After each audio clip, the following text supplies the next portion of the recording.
अस्सलाम वालेकुम दोस्तों, कैसे हो आप लोग। उम्मीद करता हूँ सब लोग ठीक ठाक होंगे, बेहतर होंगे। दोस्तों, बहुत सारे भाई लोगों का कमेंट रहता है कि अगर आपको कंपनी में कहीं चोट लग गया या फिर कहीं ज़्यादा जख्म हो गया या फिर कुछ तबीयत ख़राब हो गया तो कहाँ जाते हो, कौन इलाज कराता है, क्या इंश्योरेंस कंपनी करती है, हेल्थ इंश्योरेंस होता है कंपनी में, या फिर अपने पैसे से जाते हो, अपने पैसे से इलाज कराते हो। तो भाई साहब, आज वही आपको दिखाने वाला हूँ।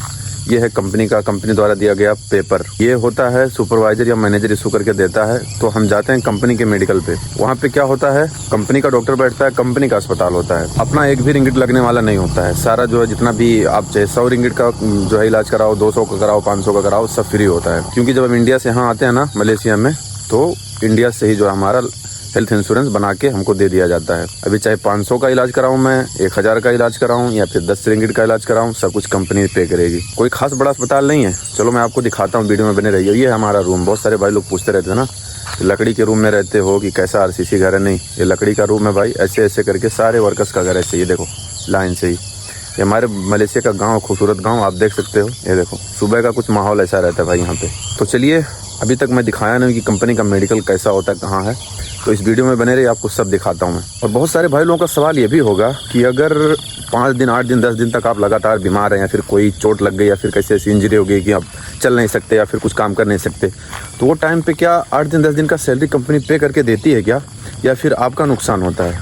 तो भाई साहब, अगर आप इंश्योरेंस है ना आपके पास, हेल्थ इंश्योरेंस, तो कंपनी आपको पे करके देगी। चाहे 10 दिन का आपको छुट्टी मिले या 12 दिन आप बेड पे पड़े रहें, तो उसका कंपनी पे करके देती है। मेरी तबीयत अभी थोड़ा नासाज है, अभी अस्पताल जाऊंगा, डॉक्टर देखेगा और अगर मतलब मेरे को छुट्टी देने लायक रहेगा, डॉक्टर मुझे छुट्टी देगा। 1 दिन 2 दिन जितना भी दे सकता है। अब वो 1-2 दिन का सैलरी हमको कंपनी देगी। तो जो नए लोग आने वाले हैं ना ये काम में या फिर कोई और काम में मलेशिया में, तो उनको भाई ये सब देखना बड़ा ज़रूरी होता है कि हमारा हेल्थ इंश्योरेंस बना है कि नहीं बना है। क्योंकि कल को अल्लाह ना करे आप बीमार हो जाएं या फिर कोई ऐसी बीमारी हो जाए आपको यहाँ आने के बाद, तो सारा अपने सैलरी से इलाज कराना, फिर उसके बाद अपने पैसे से पूरा इलाज कराना हम अफोर्ड नहीं कर पाएंगे। क्योंकि यहाँ भी महंगाई बहुत है। तो इस चीज़ का ध्यान रखें कि उसी कंपनी में आए जो आपको हेल्थ इंश्योरेंस प्रोवाइड करवाए। और ये है हमारा वेटिंग एरिया। ऐसा नहीं है कि आप अपने पैसे से टैक्सी करो या गाड़ी करो तब जाओ। अभी कंपनी की गाड़ी आएगी, हमको खुद लेके जाएगी अस्पताल। ये हमारा वेटिंग एरिया, यहीं पे हम वेट करते हैं, गाड़ी आती है, फिर उस गाड़ी में हम लोग जाते हैं। ये सिस्टम है भाई। तो दोस्तों, उम्मीद के मुताबिक कंपनी की गाड़ी आई नहीं लेने मेडिकल के जाने के लिए, क्योंकि कंपनी की गाड़ी जो ड्राइवर चलाता है ना, वो ड्राइवर का जो है खुद तबीयत खराब था, जिसकी वजह से वो गाड़ी आई नहीं लेने। हम लोग खुद अपने पर्सनल बाइक से जा रहे हैं काम पे। तो जैसे कि देख सकते हो आप, ट्रैक्टर भी जा रही है आगे हम लोग। ये ट्रैक्टर भाई लोडिंग का काम करते हैं, इस पर फल लोडिंग होता है। और फाइनली हम लोग जा रहे हैं भाई। कुछ आसपास का नज़ारा ऐसा रहता है। तो जाते जाते यार मैं सोचा लाओ 2 लाइन आप लोग को सुना दिया जाए। ये 2 लाइन उस शख्स के लिए है जो मुझे अभी तक ब्लॉक कर रखा है इंस्टाग्राम पे। कहा है कि दिन के सूरज को किसी शाम में ढलता देखूं, इस बहाने ही सही चांद निकलता देखूं। दिन के सूरज को किसी शाम में ढलता देखूं, इस बहाने ही सही चांद निकलता देखूं।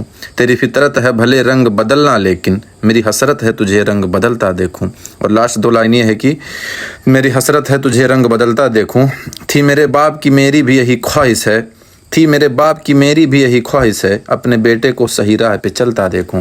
तो चलो दोस्तों, फाइनली पहुंच गए हैं मेडिकल पे। ये है हमारे कंपनी का मेडिकल। देखो ये भी लकड़ी का ही बना हुआ है और जितना भी बगान है सब हमारी कंपनी का है भाई, हमारे कंपनी के अंडर आता है। तो ये है हमारे ताज भाई। आज हम भी आए। आज ये भी मेडिकल आए, इनकी भी तबीयत ख़राब है। ये मेडिकल के जस्ट सामने फुटबॉल का मैदान है। यहाँ फुटबॉल ही ज़्यादातर होता है, क्रिकेट नहीं होता।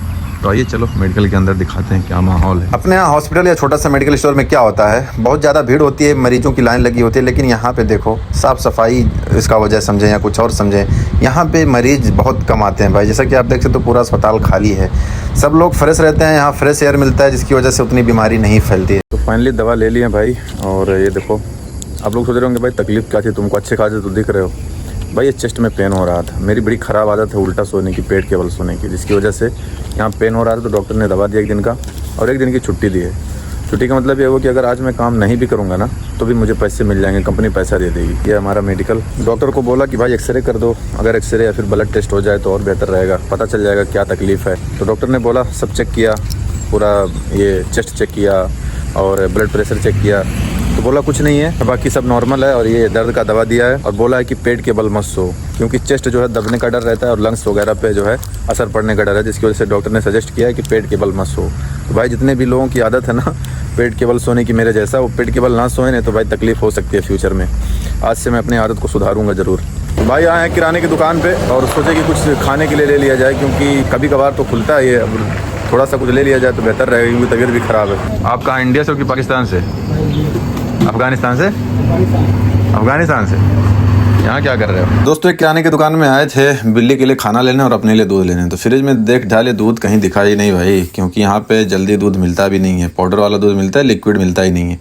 तो देख रहे हैं, चेक कर रहे हैं फ्रिज में, वैसे देख रहे हैं दिख भी नहीं रहा है, क्योंकि सारा फ्रिज खाली दिख रहा है। सब कोल्ड ड्रिंक्स भरे हुए हैं, जो कि मुझे बिल्कुल भी पसंद नहीं है। यहाँ के कोल्ड ड्रिंक्स इंडियन होते तो पसंद कर लेता। दोस्तों यहाँ पे दुकान खोलने का इनका अलग ही तरीका है। ये हफ्ते में 5 दिन दुकान ओपन रहता है इनका और 2 दिन बंद रहता है। वो मैटर नहीं करता कोई कस्टमर आए जाए, इससे कोई लेना देना नहीं है। इनका 2 दिन दुकान बंद रहता है। और भाई साहब मैं ढूंढ रहा हूँ बिल्ली के लिए खाना और अपने लिए पैकेट वाला दूध। अब देखते हैं मिलता है कि नहीं। फाइनली मिल गया भाई, ये है एक पैकेट वाला दूध लिया हूँ। और बिल्ली के लिए खाना लेना बड़ा ज़रूरी था, जिसकी वजह से ढूंढ रहा था। बिल्ली का खाना भी मिल गया, क्योंकि भाई हमारे रूम के आसपास बहुत बिल्ली रहती हैं। तो कभी कभार क्या होता है, बिल्ली लोग गोश्त वगैरह लाते हैं तो बिल्ली लोग खा लेती हैं, और अगर सब्जी वगैरह बनाना होता है तो बिल्ली लोग भूखी रह जाती हैं, जिसकी वजह से इनके लिए खाना लेना बड़ा ज़रूरी था। तो खाना ले लिया उनके लिए, और देख रहा हूँ कुछ और मिल जाए, लेकिन कुछ भी नज़र में नहीं आ रहा है इंडियन की। मतलब कुछ सब्जी वगैरह ले लूँ या फिर कुछ जूस वगैरह ले लूँ, ऐसा कुछ दिख ही नहीं रहा था। तो भाई जा रहा हूँ बिल कटवाने, और बिल कटवाने के बाद भाई जाके पराठा खाना है होटल पे। और देखते हैं कि होटल में पराठा वाला रहता है कि नहीं रहता है, क्योंकि वहाँ पे एक ही इंडियन है, एक ही आदमी पराठा बनाता है। वो भी कभी कभार रहता है और रहता भी नहीं है। एक बात और है, यहाँ का कोई लोकल अगर मुझे इंडिया के बारे में पूछता है ना कि अपने भारत के बारे में कुछ ऐसा खास बात बताओ, तो मैं उनको 2-4 लाइन सुना देता हूँ कि हमारे मुल्क में हिंदू मुसलमान साथ रहते हैं, यहाँ ईसाई के कांधों पे सिख के हाथ रहते हैं। हमारे मुल्क में हिंदू मुसलमान साथ रहते हैं, यहाँ ईसाई के कांधों पे सिख के हाथ रहते हैं। तो भाईजान ये लाइन को बरकरार रखो मेरे भाई। दुनिया के किसी भी कोने में रहो, अपने वतन की एकता और अपने वतन की जो अखंडता है उसको बयान करते रहो, बताते रहो लोगों को। मैटर नहीं करता हमारे अंदरूनी मसले कुछ और हैं, हम एक दूसरे को पसंद नहीं करते, लेकिन नहीं, अगर बाहर हो, मुल्क के बाहर हो, तो अपने देश की तारीफ कुछ इस प्रकार करो कि लोगों को आपके मुल्क से मोहब्बत हो जाए। मैं अपने वीडियो के जरिए अक्सर हिंदू मुसलमान की एकता की बात करता रहता हूँ, चाहे मैं काम के जरिए करूँ या फिर ब्लॉगिंग के जरिए करूँ, लेकिन हिंदू मुसलमान की एकता की बात करता रहता हूँ। और कुछ लोगों को इस बात पे भी मिर्ची लग जाती है कि तुम हिंदू मुसलमान मत किया करो, हम हिंदू मुसलमान मिलके नहीं रह सकते। जो जिस इंसान के अंदर कट्टरता होती है ना मेरे भाई, चाहे वो हिंदू या मुसलमान हो, मैं तो कहता हूँ वो पूरा परफेक्ट मुकम्मल इंसान नहीं हो सकता। इंसान के अंदर से अगर कट्टरता निकल जाए ना, तो चाहे वो अपना खुल के ज़िंदगी जी सकता है। जब तक एक इंसान के अंदर कट्टरता है ना तो मुकम्मल हिंदुस्तानी हो सकता है, ना मुकम्मल किसी धर्म का हो सकता है, चाहे वो हिंदू हो या मुसलमान हो।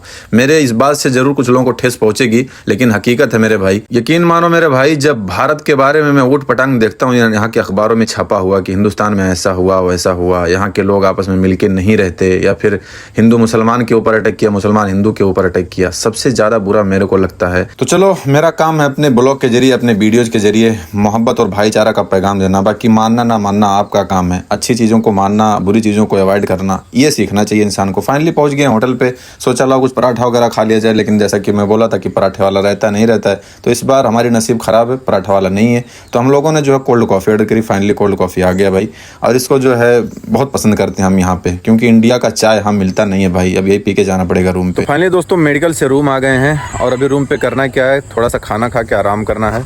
डॉक्टर ने बोला है आराम करो भाई आज पूरा दिन, और पूरा अच्छे से चेकअप कर लिया, चेस्ट का कोई दिक्कत है नहीं, दवा लेके आ गए हैं और अभी आराम करेंगे भाई। तो बहुत बहुत शुक्रिया आपका ब्लॉग देखने के लिए। अगर वीडियो अच्छा लगा होगा भाई, तो अगर चैनल पे नए होंगे तो सब्सक्राइब कर लेना। अगर आप फेसबुक पे देख रहे हैं तो फॉलो कर लेना भाई, थोड़ा सा सपोर्ट करो मेरे भाई, हमको भी। चलिए, जय हिंद, जय भारत, अस्सलाम वालेकुम।